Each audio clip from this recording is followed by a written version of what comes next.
A tree in which the decoction of the leaves is used for difficult labor during pregnancy.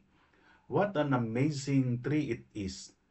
Introducing Kalumpang, Stercolia foetida of the family Stercoliaceae.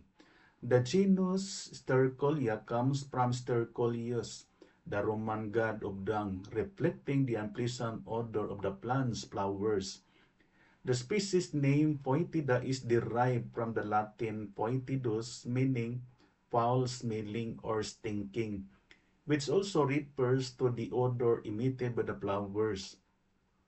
This naming highlights the plant's association with waste and its distinctive scent. Kalumpang is the most popular among the members of the genus Stercolia. It is a fast-growing species that prefers full sun exposure for optimal growth.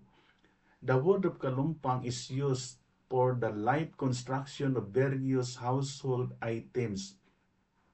A decoction of the bark is used for dropsy and rheumatism as aperient, diaphoretic, and diuretic.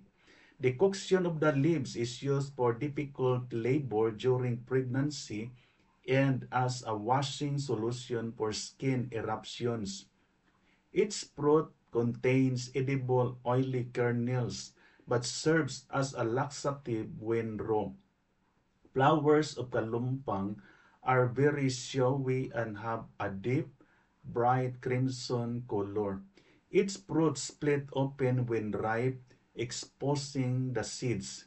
This is marks caring for the environment is not only a choice but a responsibility. Our efforts, even if small, when combined, can make life for a better future. Thank you and God bless.